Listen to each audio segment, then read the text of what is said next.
தமிழில் இருக்கிற இலக்கியங்களிலே குறிஞ்சி பாட்டு என்று ஒரு இலக்கியம் இருக்கிறது. குறிஞ்சி பாட்டை எழுதிய புலவன் ஒருவன் 92 மலர்களின் பெயரை அந்த பாட்டில் எழுதியிருக்கிறான். எத்தனை மொத்தம்? பேச மாட்டீங்களா? ஏதாவது விரதமா? நாளைக்கு தான் அமாவாசை. மொத்தம் எத்தனை பூ? 92 பூக்களை அந்த புலவன் குறிஞ்சி பாட்டில் எழுதியிருக்கிறான். குறிஞ்சி பாட்டின் சுவடியை எடுத்து பிரதி எடுக்கிறார் சாமிநாத ஐயர். ஒவ்வொன்றாக எடுக்கிறார். அவருக்கு கிடைத்த 10-15 சுவடிகளில் இருக்கிற பூக்களை எல்லாம் எடுக்கிறார். 88 பூக்களின் பெயர் தான் கிடைக்கிறது. 4 பூக்களின் பெயர் கிடைக்கவில்லை.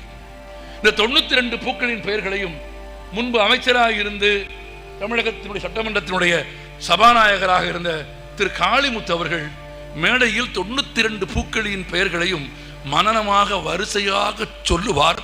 கூட்டம் ஆர்ப்பரித்து கைதட்டும். ஏனென்றால் அப்படி மனனம் செய்கிற பழக்கம் ஒன்று தமிழ் மரபில் இருந்தது. இப்ப அது இல்லை. 92 பூக்கள் குறிஞ்சி பாட்டில் கிடைக்கிறால் எடுத்த எல்லா ஏட்டிலும் 88 பூ தான் இருக்கிறது. 4 பூக்கள் இருந்த இடத்தில் எழுத்து பிழையாக இருக்கிறது. ஒரு சுவடியில் இருந்தால் பரவாயில்லை. கிடைத்த எல்லா சுவடியிலும் அப்படி இருக்கிறது. ஏதோ மூல பிரதியில் பிழை இருந்திருக்க வேண்டும். நம்ம ஊர்ல ஒரு பழமொழி இருக்கிறது, நீங்க படிச்சிருப்பீங்க. எழுதியவன் ஏட்ட கெடுத்தான், படிச்சவன் பாட்டை கெடுத்தான். எழுதினவன் பூரா என்ன பண்ணிட்டான்? மூல ஏட்டிலேயே அந்த இடம் சிதைவுபட்டிருக்க வேண்டும், அல்லது மூல ஏட்டிலேயே அந்த இடம் சரியாக தெளிவாக இல்லாமல் இருந்திருக்க வேண்டும். பிரதி எடுத்த எல்லா சுவடுகளிலும் குறிஞ்சி பாட்டில் சொல்லி வைத்தது மாதிரி அந்த 4 பூ இல்லை. சாமிநாதையர் குறிஞ்சி பாட்டை அச்சாக்கவில்லை, தேடுகிறார். நண்பர்களே, இதுதான் உழைப்பின் முயற்சியின் விடாமுயற்சியின் அடையாளம். 7 ஆண்டுகள் சாமிநாதையர் தேடிக்கொண்டே இருந்தார். நண்பர்கள் கேட்டார்கள், இருக்கிற 88 பூவை வைத்துக் கொண்டு புத்தகத்தை போடக்கூடாதா என்று கேட்டபோது தமிழ் தாத்தா சொன்ன பதில், மேனி சிலிர்க்க வைக்கிற பதில். தமிழ் தாத்தா சொன்னார், தமிழ் அன்னைக்கு சூட்டுகிற மாலையில் 4 பூக்கள் குறைவாக இருப்பதை நான் விரும்பவில்லை என்று சொல்லிவிட்டார். 4 பூக்களை தேடிக்கொண்டே இருந்தார். 4 பூக்கள் கிடைக்கவே இல்லை. யாரோ வந்து தகவல் சொன்னார்கள், தருமபுர ஆதீனத்தில் ஒரு சுவடு இருப்பதாகவும் அதில் இருக்கலாம் என்றும் ஒரு தகவல் சாமிநாதையருக்கு கிடைக்கிறது. சாமிநாதையர் திருவாவடுதுறை ஆதீனத்தை சேர்ந்தவர். அந்த ஆதீனத்தினுடைய செல்ல பிள்ளை, அங்கு வளர்க்கப்பட்டவர், அவர்களுடைய மனத்தோடு தொடர்புடையவர். தருமபுர ஆதீனத்திற்கும் திருவாவடுதுறை ஆதீனத்திற்கும் அப்போது நல்ல உறவு இல்லை. ஏதோ காரணங்களால், நிலப்பிரச்சனையோ மடப்பிரச்சனையோ, மடங்களுக்குள்ளே பிரச்சனைன்னு சொல்றேன், மடப்பிரச்சனையோ ஏதோ பிரச்சனையால் 2 மடங்களுக்குள் நல்ல உறவு இல்லை. சாமிநாதையர் ரொம்ப தயங்கி திருவாவடுதுறை ஆதீன இடத்துல போய் மெதுவாக கேட்டார், என்ன குறிஞ்சி பாட்டில் 4 பூக்கள் கிடைக்கவில்லை, 4 பூக்களை தேடிக்கொண்டே இருக்கிறேன், கிடைத்த பிரதி ஒன்றிலும் கூட இல்லை. சரி, அதற்கு நான் என்ன செய்ய வேண்டும்?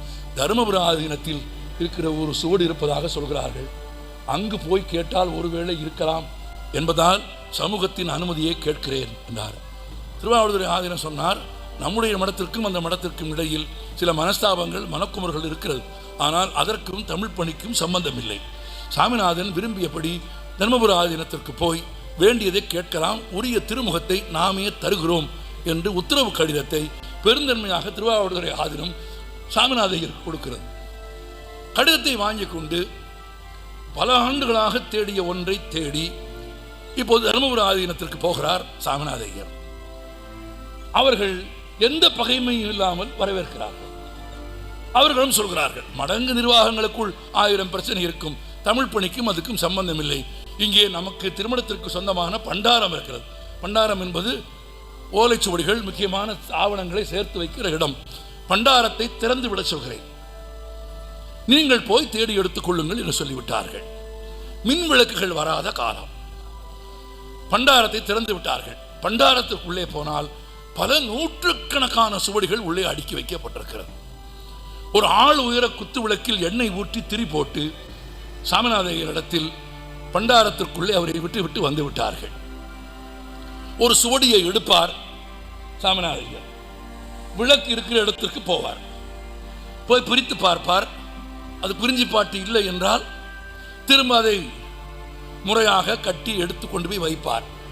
அடுத்தது அடுத்தது அடுத்தது, துணைக்கு உதவிக்கு ஒருவரும் இல்லை. ஒற்றை ஆளாக காற்று புகை இடமில்லாத வியர்த்து கொட்டுகிற அந்த பண்டாரத்திற்குள் தமிழ் தாத்தா விடிய விடிய தேடுகிறார். முயற்சியில் பின்வாங்கவே இல்லை. நெருக்கி இன்னும் கொஞ்ச நேரத்தில் விடிய போகிறது, மணி 5 போகிறது. இரவெல்லாம் தேடுகிறார். 5 மணிக்கு ஒரு சுவடி கிடைக்கிறது, அது குறிஞ்சிப்பாட்டு. ஆமா, இப்போ சாமிநாதருடைய மனநிலை எப்படி இருக்கும் என்று நீங்கள் ஊகித்து பாருங்கள். சுவடை பிரிக்க போகிறோம். இதிலும் அந்த 4 பாப்பு இருக்குமா இருக்காதா? முதலில் குறிஞ்சிப்பாட்டு சுவடி கிடைத்தது பெரிய மகிழ்ச்சி. அந்த மகிழ்ச்சியோடு இவ்வளவு நேர தேடலுக்கும் முயற்சிக்கும் பிறகும் போய் அந்த விளக்கிற்கு அருகாமையிலே உட்கார்ந்து அவர் எத்தனை தெய்வங்களை வேண்டினாரோ, மனதில் என்னவெல்லாம் நினைத்தாரோ எனக்கு தெரியவில்லை. ஆனால் நான் மணக்கண் முன்னால் ஒரு இருண்ட அறையில் ஒரு குத்துவிளக்குக்கு பக்கத்தில் சாமிநாதையர் அமர்ந்து அந்த சுவடியை பார்ப்பதை என் கண்களால் நான் பார்க்கிறேன். அதை நீங்கள் காட்சி செய்து பார்க்க வேண்டும் என்று விரும்புகிறேன். அப்படி காட்சிபூர்வமாக ஒன்றை உணர்ந்தால் மட்டும்தான் நம் குருதியிலும் உழைப்பின் மகத்துவமும் மொழியின் சிறப்பும் வரும். இல்லாவிட்டால் பாரதி பாடியிருக்க மாட்டார். சாமிநாதரை புகழ் செம்பருதி ஒளி பெற்றான், பைநரவு சுவை பெற்று திகழ்ந்தது, அங்கே ஒம்பரலாம் இரவாமை பெற்றனர் என்று எவரே கொல் உவத்தல் செய்வார். கும்பமுனியன திகழும் சாமிநாத புலவன் குறைவில் கீர்த்தி பம்பலுற பெற்ற நிலையில் அவன் பெருமை மொழியலாமோ?